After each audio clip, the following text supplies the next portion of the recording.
Lapino. Apparently, the Mad Rabbit had sold a Pegasus that he did not exactly own. Lapino always wiggled out of trouble, given time. But he was out of time. Lapino's frantic message said that the Ravens were going to kill him for being a rebel spy. And that he had a clever plan. If the fleet reached him first, they'd string him up for that. Never mind the winged horse. Or so Lapino had told him over the far speaker anyway.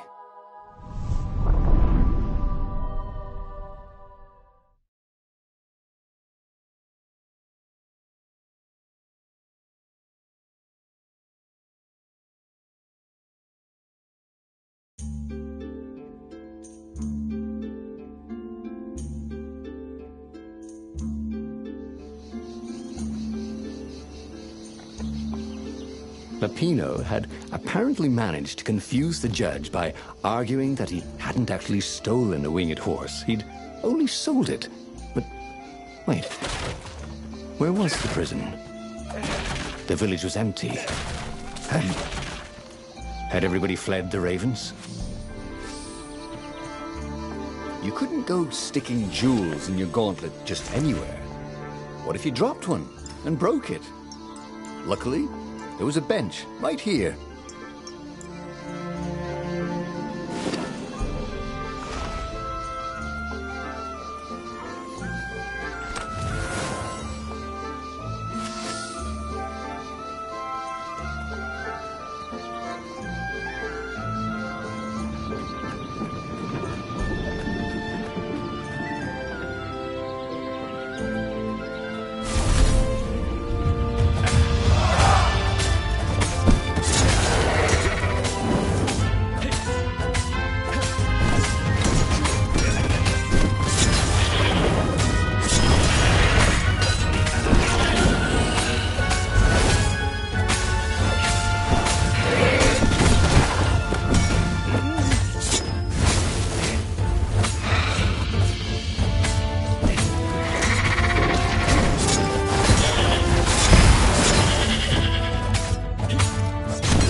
That was odd. Renato had been here, at this exact place, at this exact time. But this time, there were so many more Ravens.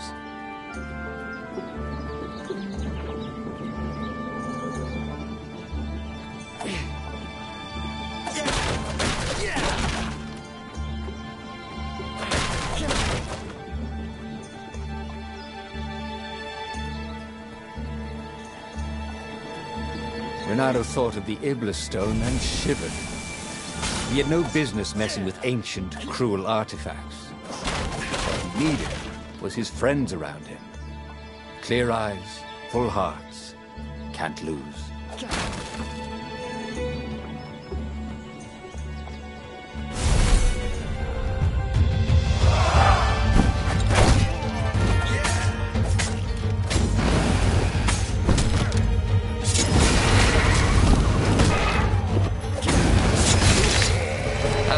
To bury him in a bucket.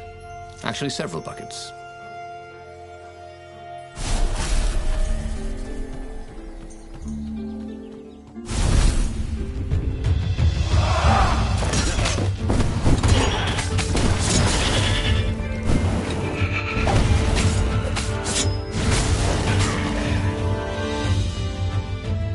Ravens didn't smell any better dead, Renato thought.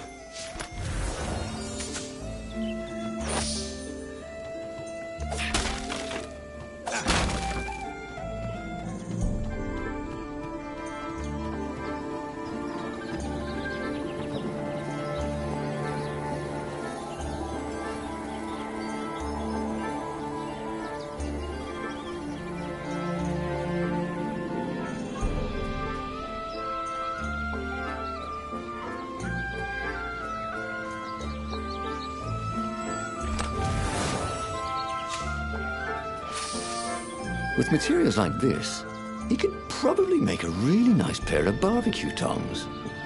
Or even a sword.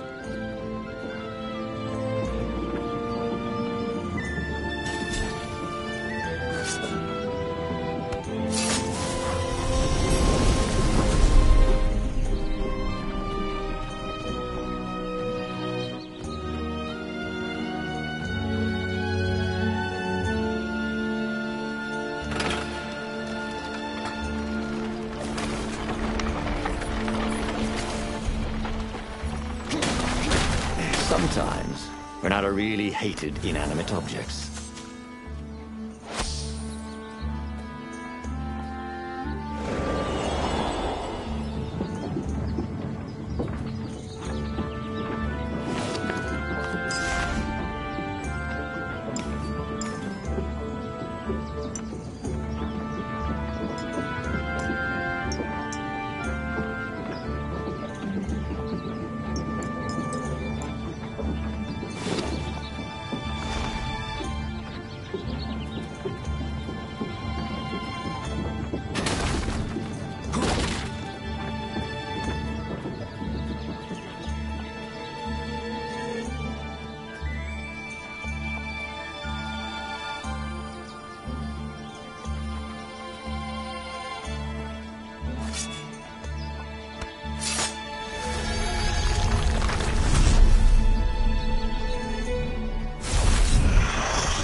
Ravens were landing everywhere. The advance guard. He'd better get moving. If they got to Lupino first, they'd eat him for breakfast. Or a snack. Ravens weren't picky. If they got hungry, they sometimes forgot to interrogate their prisoners. Even top spies like Lupino. Well, unless he really was a traitor, obviously. Then they'd probably pin a medal on his chest.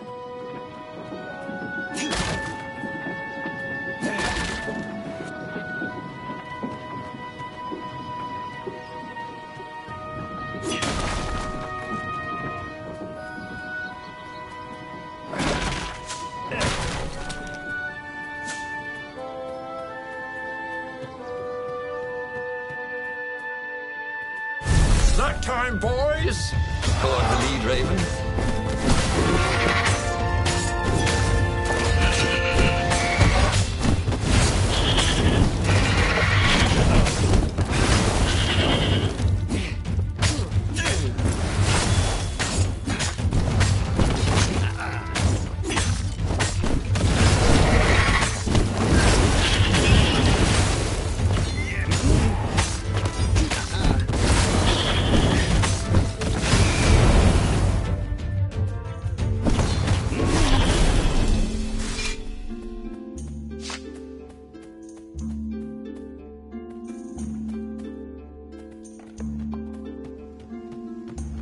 Lupino would betray him. But now Renato knew that. What would Lupino do if he knew that Lupino was going to betray him? Well, he'd concoct some crazy scheme, wouldn't he? That used Lupino's betrayal against him and it would blow up in his face. Yeah. Maybe he was overthinking this. Well, that would be a first.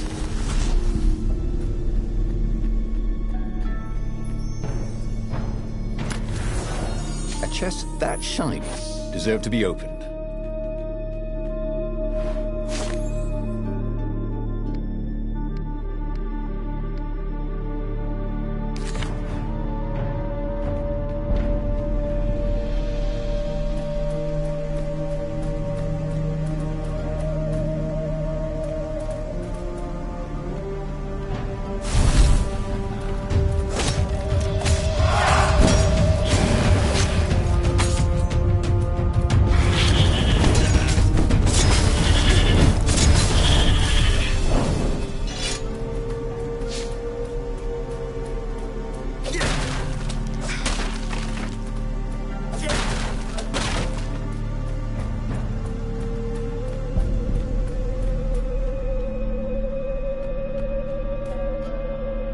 Dirty and bloody, Renato finally reached Lupino. The rabbit was practicing his shuffle. Bernardo recognized the cards. It was Lupino's favorite deck. Oh, I thought you were in danger. I am. The ravens are coming. Oh, the prison thing. Right, yeah, see, this guard owed me 53 ducats, so we made a deal. They're very reasonable people, actually, for weasels. Now, I got a brilliant plan to kidnap Zenobia. We capture Zenobia, we find out what she knows, and that's the whole war right there. Easy peasy, lemon squeezy. Capture the Emperor's greatest general, who also happened to be a deadly sorcerer and, oh, his only daughter? That would be worth it. On the other hand, he could still get to the core of the Sky Ripper, even if he couldn't get the whole thing. It must have great power.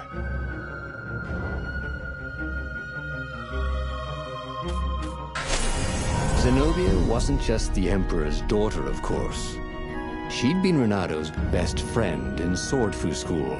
And you're still mad for her, the rabbit reminded him. They'd been close. She'd told him things no one else knew. But she'd never told him who she really was. She knows all the Emperor's plans, chuckled the master spy. She won't give them up easily. She'll tell the interrogators, all right, said Lupino. Taking her would change the game, all right.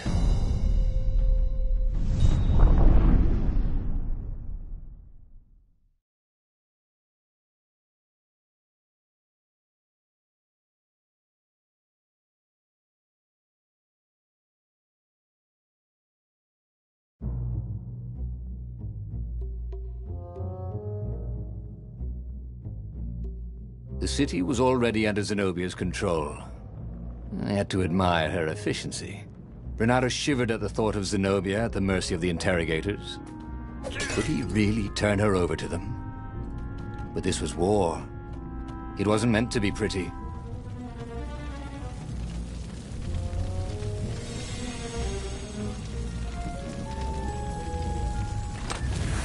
Who leaves these chests everywhere? Wondered Renato. I should send him a thank you note.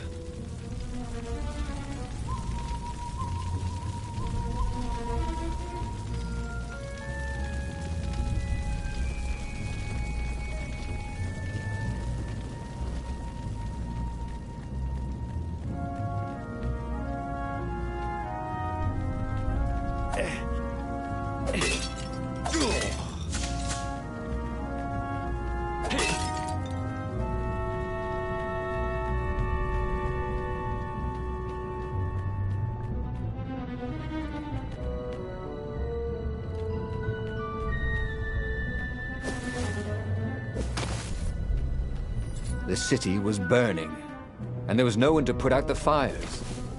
If somehow Zenobia survived her father and inherited his crown, what sort of empire would she be heir to? But he couldn't think about that, could he?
It would be fun to try out that one. And here was a handy workbench.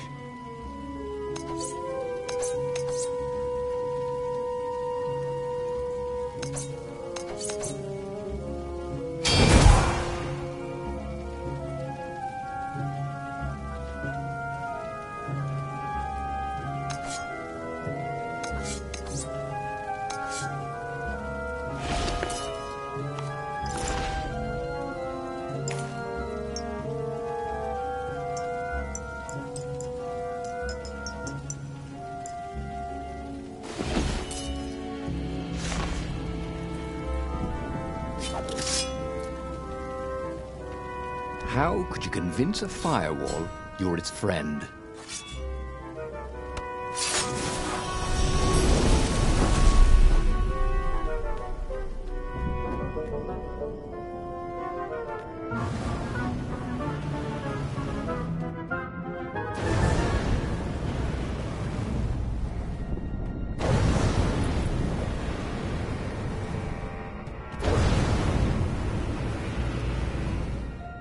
Oh, look! Fracking.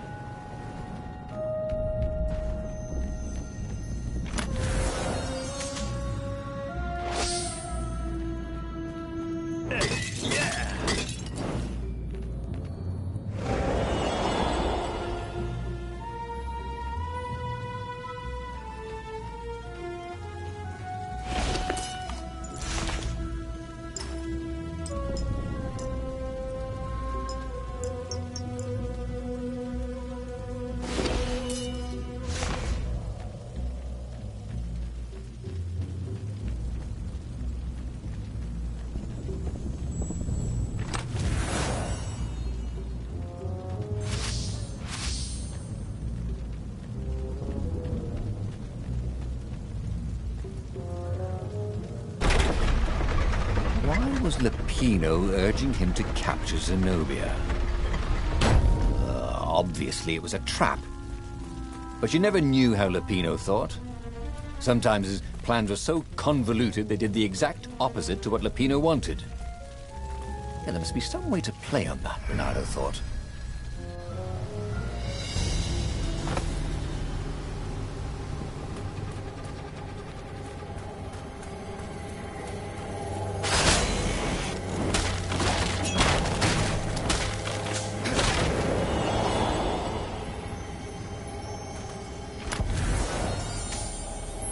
The rock felt hot in his hand. He could feel its secret power.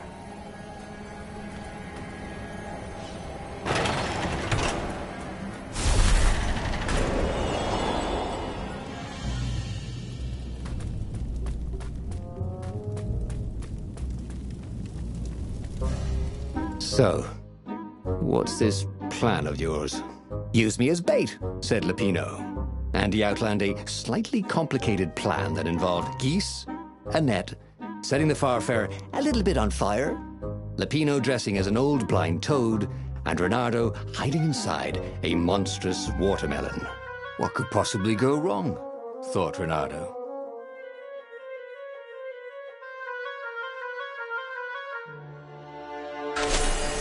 Oh, this is gonna be fun, said Lupino, as he ran to go set up his marvelous plan.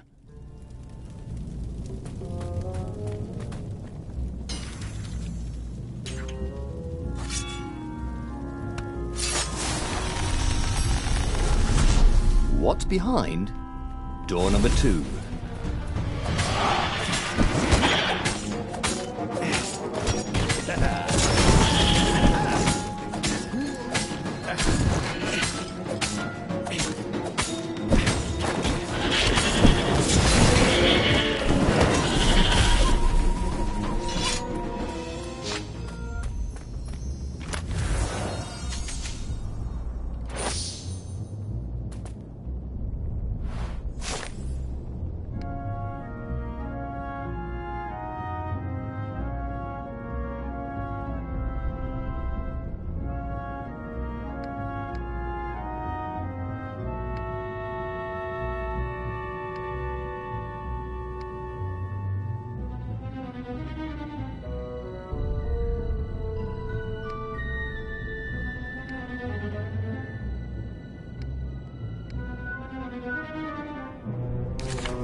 Renato felt dubious about the whole plan. With every step, he was waiting for it all to go horribly wrong. But against all odds, Peppino's idiotic plan worked. Zenobia's ravens ran off after the geese, the net dropped, and Renato jumped out of the watermelon and put his sword to Zenobia's throat. "Renato," she said, "are those new scars? They look good on you. You never returned my velvet jacket. It was my favorite. You look stupid in velvet. Oh, what does an imperial princess know about style? Oh, get a room, you two," said Latino. But the fleet was coming on fast, so they put Zenobia on the Farfarer and took her east over the Nexus.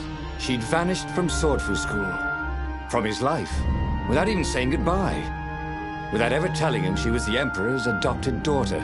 Ah, Lapina was right, Renato thought reluctantly. She knows things. She recognized his look. "You're taking me to the interrogators, aren't you?" she said, wide-eyed. And then she jumped, with horror. Renato saw Zenobia plummeting. Then he saw the Nexus below them. Cats always land on their feet. "Ah, she'll head for the Imperial outpost," yelled Lapino. "You have to catch her."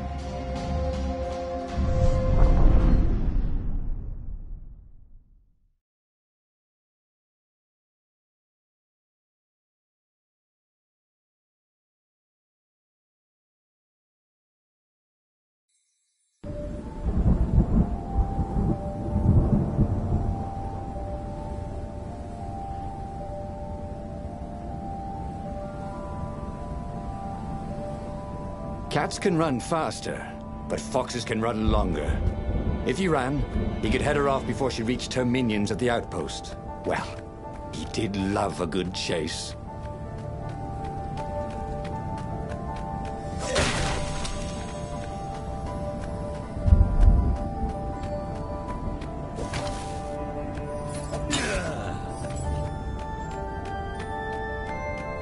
Hey, is that a word for a lot of ravens?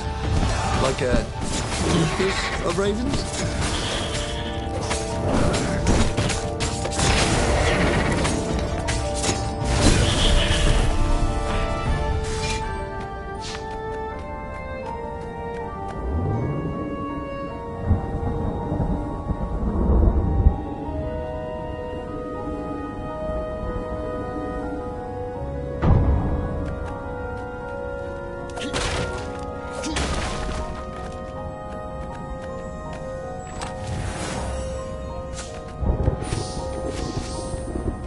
Felt a little bad stealing crafting materials from chests.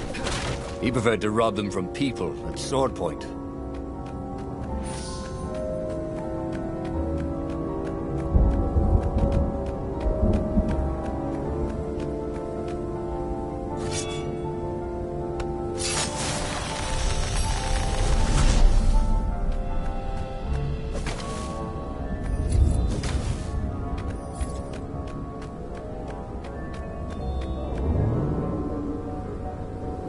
The platform used a hybrid propulsion system fueled by anti-gravity and wishful thinking.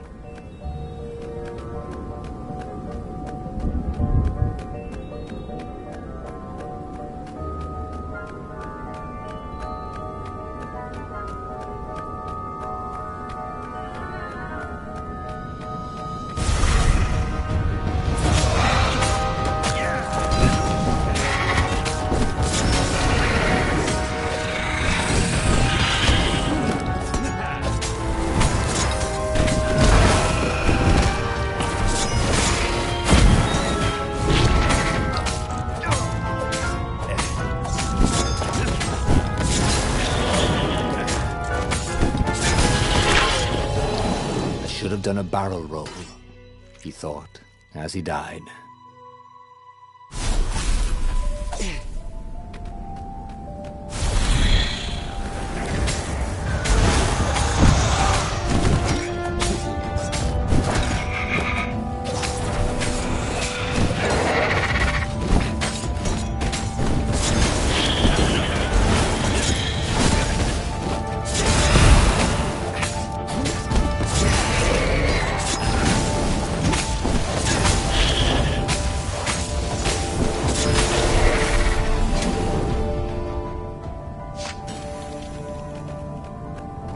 is a very cool sword, thought Renato.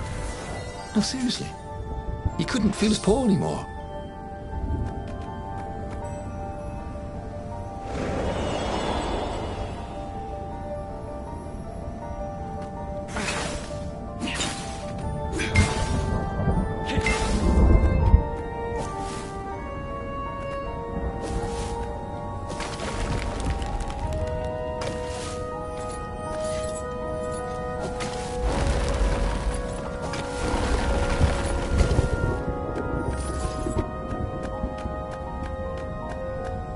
He was closing on her. He could smell her fear. He tried not to think about the interrogators at the secret base. What did they do to her? Maybe it didn't have to end that way. Maybe he could talk to her. But, after all, there were worse things the Imperials had done to friends of his.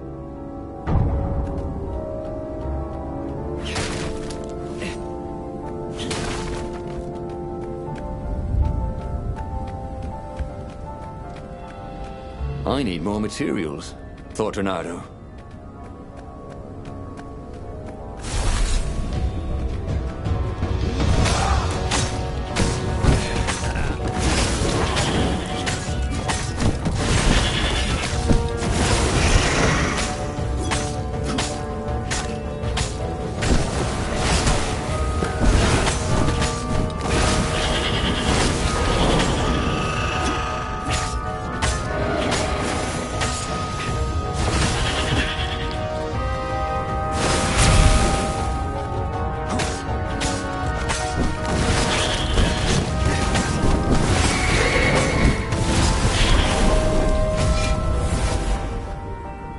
Renato reached the outpost.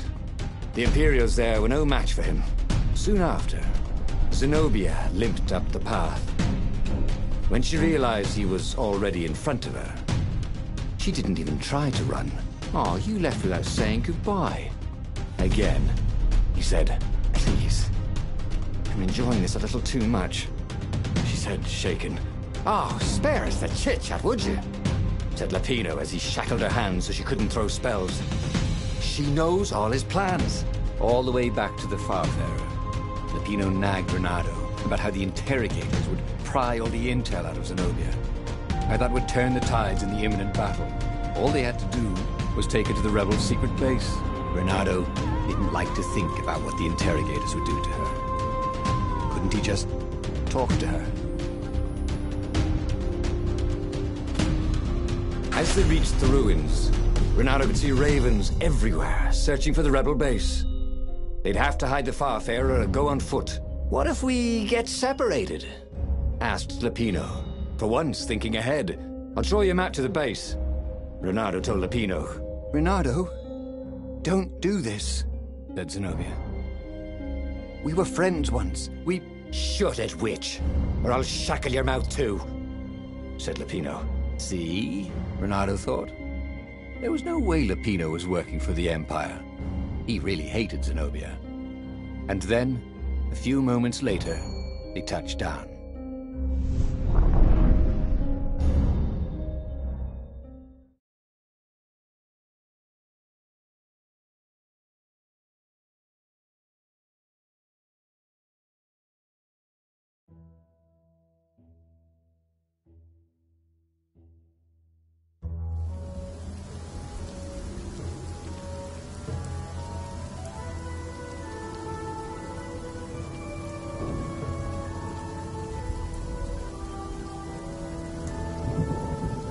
As Lapino pulled Zenobia off the Farfarer, Renato readied himself for the battle ahead. "I'm sorry I nicked your jacket," she said. "It's just... oh, God. It's stupid, but it smelled like you." "What?" he said, confused. "Then